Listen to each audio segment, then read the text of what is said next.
Hello and welcome once again to the video.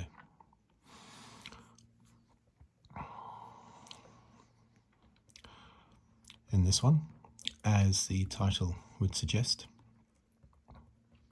I have decided to follow a recent recommendation from a comment on my channel and do the top 10 rundown of my favourite Formula One circuits.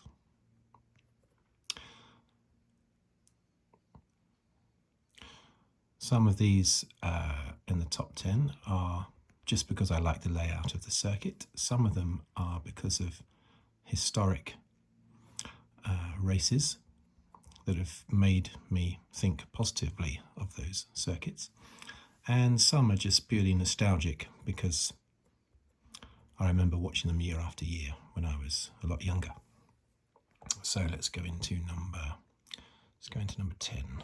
I'm gonna go from 10 upwards, okay? That's what I want to do. So I'm sort of like gonna go from, mind you, if I do that, then I'm gonna be leaning on top of myself, aren't I? So that might not work. Oh, no, it might be okay. I'm still gonna do it anyway. So in 10th place, we have, I've made little notes so I don't forget,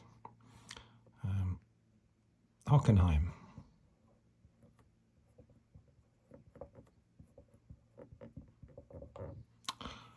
Now, specifically, the Hackenheim Prix 2002. So if I put down, maybe I'll put down Prix 2002, because I think that's when the renovations were made, when they reduced the length of the track by about 60% or something, 65%. And they got rid of a lot of those big straights. Hockenheim, basically, if you look at a map of the Hockenheim circuit, it just looks like pretty much like an oval, like in oval racing in America. It's in two massive, big, curved straights with, is it called the Ust curve or something at the end, which has been there for a long, long time, since 1938, I believe, the Ost curve, I think it is. Anyway, that's the old circuit. That was on the old circuit. Now, of course, a lot of the circuit is taken up with the stadium. But I loved the big, long, sweeping straights with the little chicanes sort of halfway down. And particularly I remember the 1989 German Grand Prix there, when the two McLarens and the two Ferraris were just blasting along for the whole race, and none of them changed position, and they just kept going for the whole race. I think Berger's Ferrari might have retired, but the other three just kept going pretty much line astern, and it was really exciting trying to see if the Ferrari, if Mansell could hold on to the McLarens. It was still exciting, even though they didn't do any overtaking. But yeah, that's 10th spot. So 9th would be, okay, here we go. So I'm going to put Circuit of the Americas. So it's a more modern one. Circuit of Americas, Circuit of the Americas. Should we put that in there? Circuit of the, I think it's going to fit. Circuit of the Americas. I love that track. Of course, it's a more modern track. I think it started in 2012. Was it 2012? Great undulating circuit. I love the start-finish straight that swoops down and then goes back up the other side. A little bit similar to Österreich Ring, or Red Bull Ring as it's called now. But you also often get exciting races on that circuit. There's been some good duels between Hamilton and Vettel, and also Hamilton and Verstappen. Yeah, it's a really good circuit. I love it. Although that first corner is a nightmare if you're racing in the F1 game, which I do on PC. That first corner is a nightmare because you can't see the apex of the corner. I don't know how they do it in real life. Right, so 8th place. 8th favourite circuit. It's going to get more and more difficult to write this, isn't it? Okay, so we have the one I just mentioned, the Red Bull Ring, Austria, obviously. I didn't put Germany there, did I? But it doesn't matter. You know, it's where the German Grand Prix used to be held when there was a German Grand Prix. The Red Bull Ring, yeah. Now, I can't remember much of the old circuit. I remember watching Grand Prix there back in the 80s, but I can't remember much about the circuit. I know that the start-finish straight was the same as it was back in 87, for instance, when there was that big accident. Well, I think 2 or 3 big accidents at the start. But I'm specifically talking about the current circuit, which is called the Red Bull Ring, as opposed to the Österreich Ring, which is what it was known as before. I love it. Again, really undulating, great scenery, great racing, long straights into tight corners, especially I think it's turn 3, isn't it? And you've got the lovely Styrian hills or mountains in the background. Fantastic setting for a race. I'd love to go there and watch a Grand Prix there, which I might do at some point. Right, so number 7. We have what would be a lot of people's favourites, Monza. I'm just going to put Monza because I didn't put USA there, I didn't put Germany there, so and everyone knows that Monza is in Italy.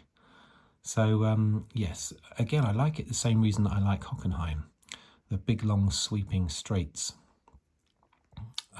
Famous corners, of course, like the Ascari bends, Parabolica, the Lesmo 1 and 2. It's one of those few circuits where I actually know the names of some of the corners.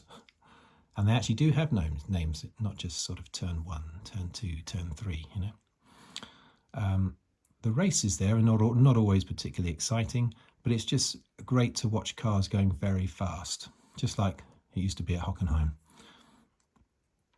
Regardless of the racing, just watching the cars going flat out with sparks flying everywhere, that's something that always looks really good at Monza. Plus, it's such an historical circuit.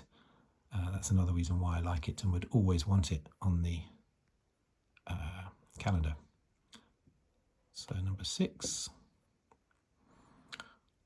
Okay. What was number 6? Oh yeah, here we go. Brands Hatch.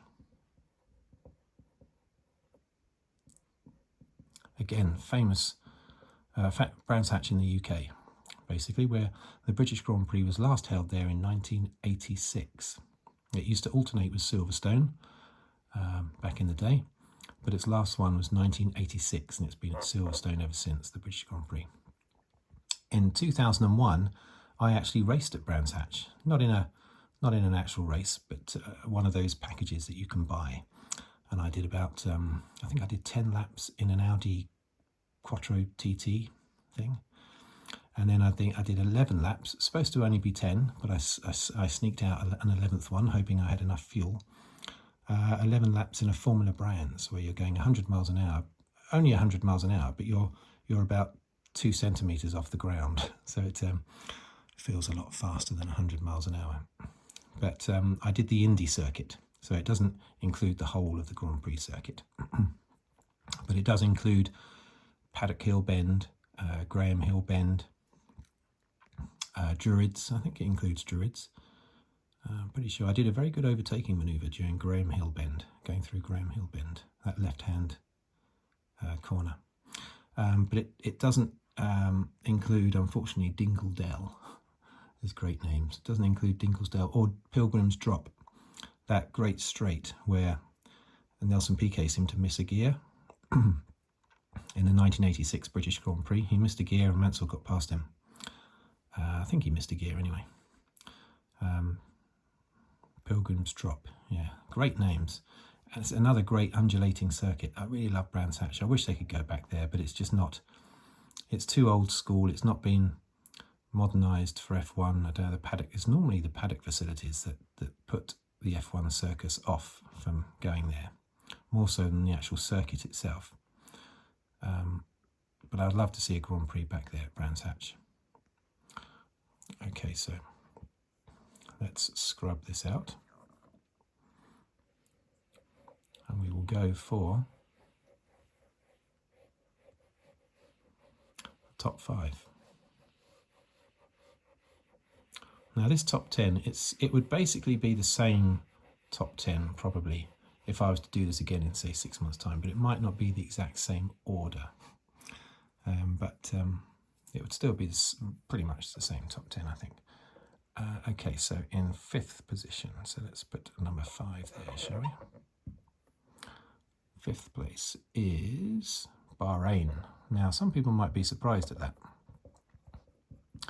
but I love dusty open circuits. So I also love Jerez in Spain, but that hasn't held a race since it was holding the European Grand Prix after it stopped holding the Spanish Grand Prix. Jerez was holding the European Grand Prix for a while, into the 90s, I think. But there's not been a race there for a long time. There was testing there for a long time in Jerez, but that's now moved to Bahrain. But anyway, I love these open, dusty, desert-like tracks. Kyalami was like that as well. And in Bahrain, you get great racing. Who can forget the 2014 duel between Hamilton and Rosberg, or the 2021 duel between Hamilton and Verstappen? Great racing. I loved it when in 2020 when we had 2 races in Bahrain. That separate, shorter circuit was used for one of the races, and I love that, especially when it's a night race. But yeah, Bahrain, it might surprise some, but that is my 5th favourite circuit at the moment, at the time that I'm doing this. I like to think this is all in focus. This might get a bit wobbly now because I just want to double check that it is in focus. Oh dear, oh dear. Let's keep that.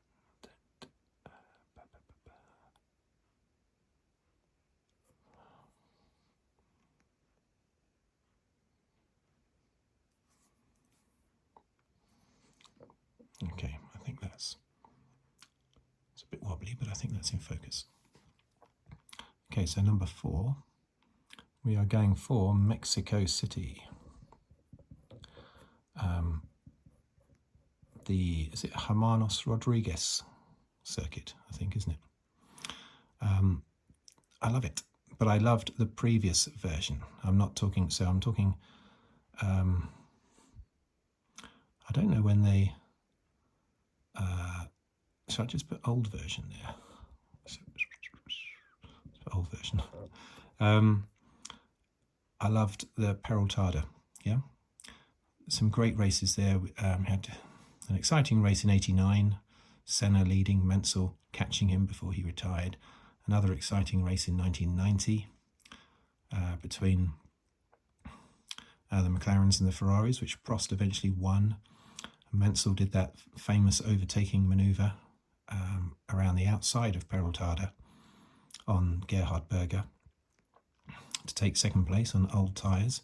And because of that move, the Peraltada corner, which is now only half a corner as they come out of the stadium complex, that corner is now renamed the Nigel Mansell curve or Nigel Mansell corner or something. I wish it was still called Peraltada, really. But anyway, that's to commemorate that amazing move. But that was only for 2nd. Mansell had started 7th on the grid, so 2nd was good, but his teammate Prost started 13th on the grid and won the race. So it was actually a very frustrating race for Mansell. Despite his great performance, he was still beaten by his teammate comfortably, basically, which was very annoying at the time for him. But yeah, I love that circuit. It's bumpy as well, or even particularly bumpy in the past. And I love that. The cars used to shake and everything. And the coverage on the TV was a bit scratchy as well back then, back in the late 80s, early 90s. And that all added to it. That added to the sort of raw power. The fact that the coverage was a bit scratchy and it was so bumpy. The onboard footage, you couldn't focus on what was going on because it was so bumpy. It just gave the impression that they were going a lot faster than they probably were. So, number 3, I'm going for Silverstone. Now, bet everyone thought I was going to be a bit biased and put Silverstone number 1. I wouldn't be surprised if some people thought I was going to do that. But no, now I'm talking pre 1991, I think, when they added in the maggots. I always get the wrong way around. Was it maggots that they added to Beckett's, or Beckett's that they added to maggots? Anyway, or maybe it was Beckett's and maggots that they both put in 91 to make a sort of squiggly, that squiggly left, right, before going into Abbey Curve, was it? No, I don't think it was Abbey Curve. I forget now. Anyway, on the Hanger Straight. And of course, we didn't have all the infield section back then. The infield section was done in 2008, I think. That long, complicated infield section. I like it when it was a lot more simple,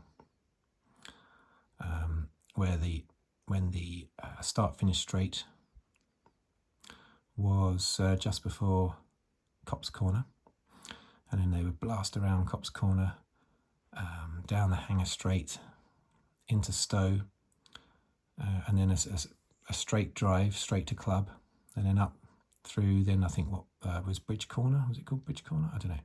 And then onto the corner just before the start-finish straight. I can't remember what it's called. What's it called? It's still called that now.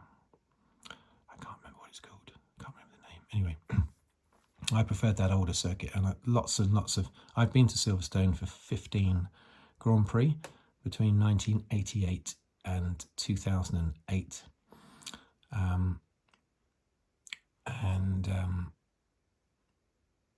Yeah, I love the circuit for that reason as well. It's very nostalgic for me because of all the trips I've done there. All the great races, all the great Mansell wins. That's why. Plus, it's a nice, open, fast circuit, and I like those ones. Number 2 is... I think these top 2 will surprise people. Paul Ricard. Is it C-A-R-D? Is it C-A-R-D? I think it's C-A-R-D, isn't it? Yeah, I think it is. Now again, I'm going to put the older version. I don't know if it's the oldest version, but the older 1990-ish. Should I put 1990-ish? There, and I'll put 1990-ish there as well, because I don't exactly know when the old version started, or whether the old version was a new version back then. I don't know. But anyway, Paul Ricard with the Mistral Straight. Fantastic. Was it the longest straight in Formula 1 at the time? Was it the longest straight there has ever been? I don't know. Now, Paul Ricard is totally different. That straight is still there, but it's been broken up with lots of chicanes and everything. But I love that blast down the straight. Fantastic. Watching the cars shooting down that long Mistral Straight towards the... I'm trying to think where the start-finish straight was. Was it on the Mistral Straight, the start-finish line? I don't think so, but I'm not 100% certain. But anyway, I absolutely love that straight. And that's the main reason why I like the circuit, I think. I love seeing the cars just driving in a straight line very fast. Yeah, that's always good fun. Now, number 1 is the... Let's make sure I spell this right. Jacarapagua circuit. That's it, isn't it? Jacarapagua circuit in Rio. Is that right? I think that's correct. Apologies if that should be an A. But anyway, again, it's for a large reason. It's because it's like Paul Ricard. It has that massive straight. Let me do the focus just to make sure everything is good. Okay, I think that's back in focus. I had to adjust it there slightly. Yeah, so fantastic. I loved that big, long straight. Was it Juncao Straight, wasn't it? Juncao. And there's not been a Grand Prix at Rio since 1989, the famous Mansell win in his Ferrari, his first race in a Ferrari, when he wasn't expecting to win. He was expecting, he'd actually booked a flight that was due to leave before the end of the race, to leave for home, because he was expecting to retire, as indeed the whole Ferrari team were, and they ended up winning the race. They were expecting their new semi-automatic semi-automatic gearbox to fail, and it didn't. It did in pretty much every race after that, though, but it didn't in that first race, showing the potential of the Ferrari. Yes, Senna retired on the first lap, an accident with, was it Gerhard Berger? And Prost had gearbox issues, basically. So, yeah, you could say that Mansell was lucky in that regard to actually win the race. But still, it was a fantastic race, the 89. Also, I love the circuit, not just because of that supreme straight, Juncal straight, also Mansell's win in 89, but also the fact that it was the first race of the season. And it was a dusty track, dry, dusty circuit. First race of the season, always about 6 or 7 weeks before the second race of the season at San Marino, Imola. And so it sort of stood alone, sort of towards the end of April, March, and then it would be end of April into May before the second race would happen. So it sort of stood alone. And there were some exciting races there, often between Piquet and Senna, the two Brazilians, that would fight on their home track. Prost had quite a few wins there. I think he won 6 races in total at the Jacarapagua circuit in Rio. But I love the layout of the circuit. I love the super fast Juncal straight with the massive grandstands, the biggest grandstands I think I've ever seen in Formula One, next to the Juncal straight. It looked impressive. It made Formula One look big and impressive, that straight. And historic races there, nostalgic reasons, because it was always the first race of the season when I was growing up. And yeah, they're all the reasons why I very much so miss the Jacarapagua circuit, even though Interlagos is still a good circuit. Right, so there you are, and there you have it. That's my top 10 F1 circuits. As I say, the circuits in that top 10 probably wouldn't change, but the order might change slightly, but I don't think for the top 3 or 4 even. So let's scrub that out.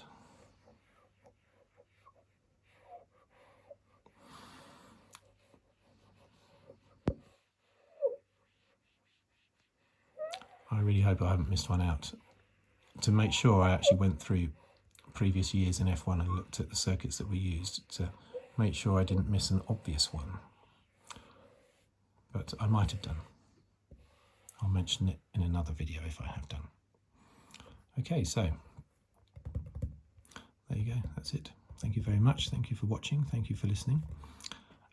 If you'd like to subscribe, please do so. Leave a comment or like the video, or even leave a tip on the super thanks button underneath the video. And many thanks to those that have. And I'll see you on the very next video. Goodbye for now.